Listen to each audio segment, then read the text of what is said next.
আসসালামু আলাইকুম সবাইকে। কাছে এবং দূরে, দেশ এবং দেশের বাহিরে যে যেখান থেকে আমার ভিডিওটি দেখছেন, আশা করি সবাই ভালো আছেন। অবশ্যই কমেন্ট করে জানাবেন কেমন আছেন। আলহামদুলিল্লাহ আমরাও ভালো আছি। চলে আসছি নতুন একটি দিনে নতুন আরেকটি ব্লগ ভিডিও নিয়ে। আশা করি সম্পূর্ণ ভিডিওটি না টেনে ধৈর্য ধরে অবশ্যই ভিডিওটি কন্টিনিউ করবেন। যদি ভালো লাগে অবশ্যই একটা লাইক দিবেন। আর সকালে হচ্ছে কোনো রকম রাইস কুকারে মেখেছে হচ্ছে খিচুড়ি বসিয়ে দিয়েছিলাম যাতে খেতে পারি, কারণ আমি হচ্ছে রাত্রেবেলা রান্না করতে পারি নাই। শরীরটা একটু মানে যেহেতু ঠান্ডা পড়ছে না, মাথা ব্যথা, এই জন্য তেমন রান্না করতে পারিনি। এই জন্য কোনো রকম আর কি খিচুড়ি রান্না করে ফেলছিলাম।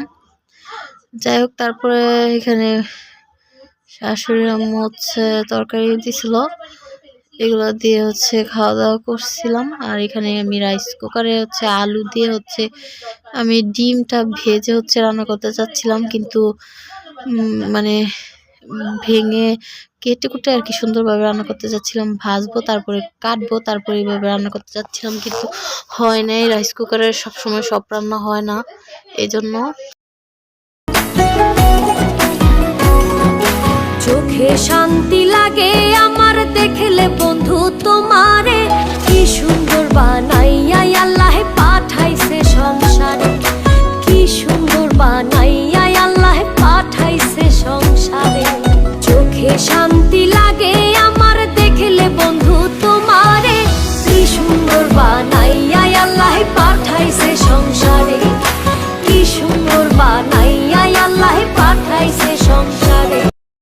আর এমনিতে অনেক বেশি ক্ষুধা লেগে গিয়েছে।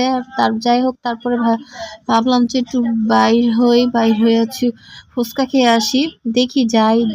আমার ভিডিওর সাথে থাকেন, পাশে থাকেন। আশা করি আপনাদের থেকে ভালো লাগবে। যদি ভালো লাগে অবশ্যই ভিডিওটি কন্টিনিউ করবেন। এখানে রেডি হয়ে গিয়েছি। বাহিরে প্রচুর ঠান্ডা আর বাতাস, তেমন বের হয় না। আর বাইরে বের হলে হয় কি, ঠান্ডা বাতাসে মাথা ব্যথা করবে, এই জন্য তেমন বের হওয়া হয় না। এখন হচ্ছে একটু বের হয়ে যাই, একটু ঘুরে আসি, হেঁটে আসি। ঘরে তো তেমন হাঁটা চলা হয় না, কোথাও যাওয়া হয় না। যাই হোক, অবশ্যই আমাদের জন্য অনেক বেশি দোয়া করবেন। আপনাদের জন্য অনেক অনেক দোয়া ও ভালোবাসা রইল। এই তো আমার আমি তালা তোলা দিয়ে আসলাম, লাইট অফ করলাম। এখানে এখন চলে যাচ্ছি বাহিরে। ঘরে এনে খেতে পারতাম সবকিছু। হয় কি, ঘরে এনে খেলে ভালো লাগে না, চুটপুরি টানতে টানতে একদম ঠান্ডা হয়ে যায়। এই জন্য এখানে দেখলাম গুড়ের জিলাপি বিক্রি করতেছে। পরে বললাম যে অল্প করে গুড়ের জিলাপি নেওয়ার জন্য 50 টাকার মতো নিয়েছিল। আর গুড়ের জিলাপি না আমার থেকে অনেক বেশি ভালো লাগে, চিনির থেকে গুড়ের জিলাপিটা সবচেয়ে বেশি ভালো লাগে। এখানে আমার মেয়ে খাচ্ছিল, আর সে খেতে খেতে রাগ করা শুরু করে দিল। আর এই তো ফুচকা বানিয়ে দিল। আমি হচ্ছে 1 প্লেট ফুচকা খেয়েছি, আমার ছেলে হচ্ছে ভেলপুরি খেয়েছিল, আর আমার মেয়ে হচ্ছে সে ঝাল ছাড়া, একদম ঝাল তো খেতে পারে না বাচ্চা মানুষ, সে হচ্ছে মানে কি বলে চটপুরি খেয়েছিল আর কি। এখন হচ্ছে খেয়ে নিচ্ছি, আর 1 প্লেট খেয়ে হচ্ছে একদমই পেটটা ভরে নাই। পরে ভাবলাম যে যাওয়ার সময় কাচ্চি নিয়ে যাই, আর এই দোকানটা নতুন হয়েছে, ভাবছি যে কাচ্চিটা খেয়ে দেখি, যদি ভালো লাগে তাহলে পরবর্তীতেও খাওয়া যাবে। যাই হোক, এখানে আগে ফুচকাটা খেয়ে নেই। ভিডিওর সাথে থাকেন, পাশে থাকবেন।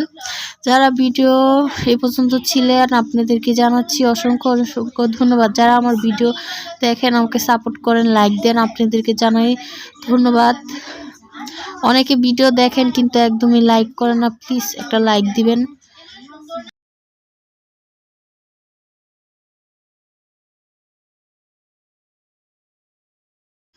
যদি আমার কথায় কোনো ভুল ত্রুটি হয়ে থাকে অবশ্যই ক্ষমাসুন্দর দৃষ্টিতে দেখবেন। মানুষ মাত্রই ভুল ত্রুটি হবে, অবশ্যই ক্ষমা করে দেবেন। এই তো আমার মেয়ে অনেক বেশি মজা করে সে চটপুরি খাচ্ছে, চটপুরিটা অনেক বেশি লাইক করে, আর আমি বেশি ফুচকাটা বেশি ভালো লাগে আমার থেকে, আর বেলপুরিটা অনেক বেশি ভালো লাগে।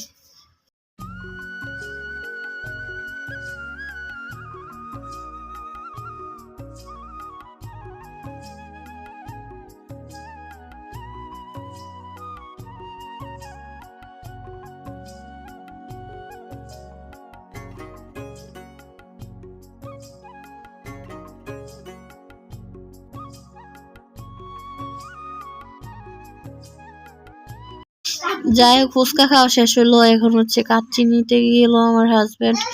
কাচ্চিটা দেখি কিরকম খেয়ে। আর এই তো বাসায় চলে আসছিলাম। আমার হাজবেন্ড অলরেডি এখানে আগে থেকেই পালং শাক আর হচ্ছে লাল শাক নিয়ে এসেছিল। এখন তো প্রেগনেন্সি অবস্থা, বেশি বেশি শাক খাওয়া অনেক বেশি ভালো। আর এই তো এখানে জিলাপিটা মুসমুস একেবারে খেতে ভালো লাগে। আর এখন হচ্ছে খাবো, আর অনেক বেশি ক্ষুধা লেগেছে। যাই হোক, তারপরে পরবর্তীতে যেহেতু গ্যাস আসলে তখন হচ্ছে রান্না বান্না করে রাখবো রাত্রেবেলা। আর শরীরটা একদমই ভালো লাগছে না।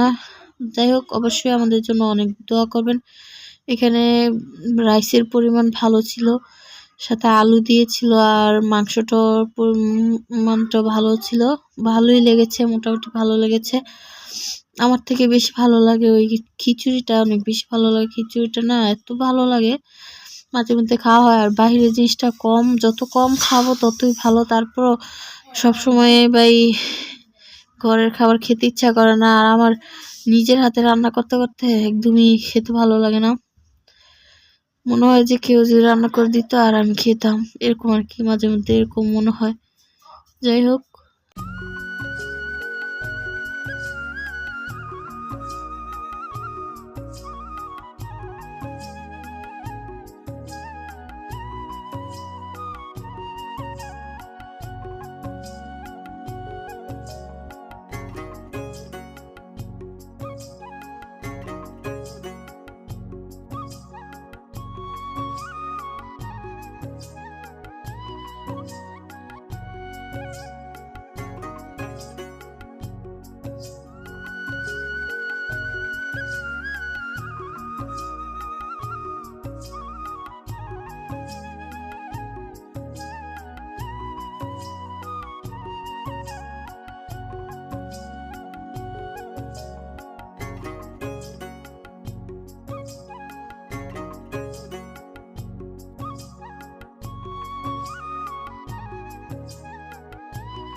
কেমন